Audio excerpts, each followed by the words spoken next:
This is Donna Marr at FADEL, and this Rights Cloud How and Why will teach you about agreements. I often hear from clients that there are challenges locating agreement details associated with asset rights. The Agreements feature will help solve that problem. A Rights Cloud agreement represents a license that typically has a start and end date and contains various rights and other usage constraints for the content being licensed. For example, you may have a contract with talent, such as a model, for where, how, and when their images can be used. As you start using the system, you will notice that there are different types of agreements that can be created. I can't wait to see what types you all have, so let's get started with our review. To begin, we will review some general navigation surrounding agreements. I'm in the Rights Cloud dashboard, and from here, we'll go to Agreements. This will bring you to the list of agreements already set up in the system. If you go to the top right corner, you can complete a search or advanced search of the agreement list. There is a video available on advanced search if you'd like to know more. Additionally, you have some action options. If you go to the right side, you can add agreements. Select a particular agreement, and you can print in PDF or doc formats. Plus, there is the delete agreement option. Additionally, in the agreement-specific rows, you can copy, edit, and delete. There is a video available on copying agreements that I suggest viewing. Let's look at an agreement already in the system. I'm going to select a modeling agreement for Pepper the cat. As we review the fields, you will notice that some contain an asterisk. That means that they are required fields. Agreement number will auto-generate upon saving, but you can manually enter one if you like. For type, we are looking at talent, but other options include stock, property, and brand licenses. Status will be draft upon initial creation. You will need to move it to book status for downstream system rights clearance functionalities. Once you save an agreement as booked, then you will also see a draft amendment status. Be on the lookout for a future video about that process. Lastly, there is also an option to place the agreement in canceled status. Primary party will offer you drop-down selections based on the type of agreement selected above and the party type set up in the system. For example, Pepper the cat's party record was set up as talent, so she shows up here as a selection option because this is a talent agreement. I recommend watching the video on parties for additional details about the party record setup. Business unit will default to the business unit that you are in. Contact address will default to the address associated with the primary party selected above. Pepper the cat has an agency relationship, so that is why you are seeing Mars Meow's contact details. The available parties video will help you better understand relationship functionalities. In description, enter the name of your agreement. Execution date is the date that the agreement has been signed by all the necessary parties. Select an internal contact that is associated with the agreement. This drop-down selection pulls from party records that are set up as type internal contacts. Start date is the date that the agreement becomes effective.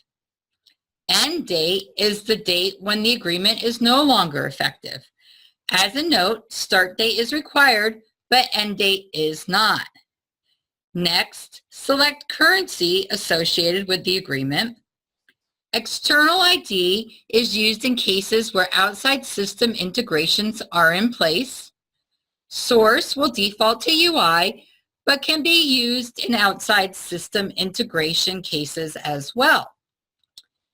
And you have a nice space for any agreement notes. The next tab on the agreement record is rights. In my Pepper the Cat example, the model Pepper has agreed to certain rights against assets that she appears. You can select the Add option to create rights, and you can delete rights as well. Additionally, in the right-specific rows, you can copy, edit, or delete. To view a summary of rights already set up, click on a specific row and the rights details will appear. If there is a project associated with the agreement, then the name and number will show. Also noted in the row are the in and out dates for the rights, or date range of when rights are valid. We are now going to further view the rights to gain a better understanding of setup by clicking on the rights description. If there is a project associated with the agreement, you can select it here. You can also select Add, and it will bring you to the project screen for creation of one. There will be a video in the future about project functionalities. Select Store Rights on individual assets in cases where you have multiple assets associated with the agreement that may have different rights, and there is a need to add rights later directly on the assets. If Pepper the Cat is in 5 assets, but for each asset she gave separate rights combinations, Store Rights on individual assets would be selected, and when this agreement was attached to those assets, no rights would default. The user would have to add the rights directly in the asset record. External ID will also appear once selected to accommodate cases of outside system integration. Let's move forward with the use case where we have the same rights for all of Pepper's assets and want those rights to appear on the asset records when we attach this agreement.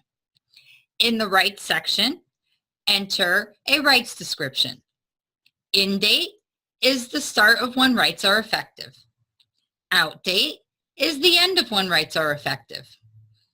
Territory and use selections are based on the system rights definition setups. There is an excellent video on rights definitions that I suggest watching. Rights fee if there is an amount paid for the rights. Currency will default to that selected on the previous details tab. Usage obligation is entered for any fees or rates that may apply when the assets associated with the agreement are used. In the Rights Cloud Clearance Results UI, obligation will show. Maximum uses is the limit of times that the assets tied to the agreement can be used. Acknowledgement allows for entry of any text that must be included when assets related to the agreement are used. For example, a copyright line or credit. This field information will also show in the Rights Cloud Clearance Results UI. External ID is used in cases where outside system integrations are in place. Notes for any other comments about the rights. If the rights are exclusive, then select that option along with the addition of any notes related to exclusivity. The options section is specific to the renewal or extension of agreement rights. Option to renew if there is a window where the agreement can be renewed or extended for a period of time based on an event. In Pepper's example, there is a 1-year renewal option, 3 months from agreement expiration date. There are multiple combinations that can be created here, along with several types of event drop-down options. You also have an available notes field. First refusal, if there are exclusive rights and you have the ability to renew or extend the agreement before similar rights can be granted to another party. Pepper has 1 month from expiration date to decide upon maintaining exclusive rights. And there is an options notes field here as well. From this window, you can select Add More Rights to create additional rights combinations against the agreement. For example, maybe there were some other territory and uses during a different in and out date range. or you can select OK to complete the rights setup. You may next see the Additional Info tab, dependent upon if you have any additional information fields set up against a particular agreement type. Showing now is only an example group and field. There is a video about additional information that is helpful in understanding more about this functionality. Moving to the Assets tab, you will find a list of all assets that the agreement is associated with. If you would like to view any specific assets, then click on the asset name. Use the breadcrumbs link to go back into your agreement. Additionally, you can add or delete assets tied to the agreement. Select the Add option and it will take you directly into the Assets screen. There is a nice feature here where the wizard used to attach agreements to assets will automatically recognize the agreement you are in. This will allow you to easily add any other assets to the agreement. Be on the lookout for an upcoming video about assets along with the wizard functionality. As we have gone through all of the tabs, you probably have noticed the left side of the agreement record remaining the same. So let's go through these details. First, there is agreement number and primary party along with agreement type, description, and primary contact. In our example, Pepper the cat has a relationship in the party record setup, so that is why Mars Meows is showing. Previously mentioned is that there is a video on parties that will help you better understand relationships. Next, start date and end date of the agreement. You can select the Assets link and it will bring you to the Agreement Assets tab. The Projects link will bring you to the Rights tab, as that is where any project association will show. Attachments allows you to add any type of documents associated with the agreement. In my example, I have attached Pepper's signed contract. If you think that an additional video on the attachment capabilities would be helpful, then please let me know. There are also actions within the top right gray bar. Here you can create a copy of the agreement, and there is a video available about that process. You can also print your agreement in doc or PDF format. The final item that I want to mention is the ability to run reports against your agreements.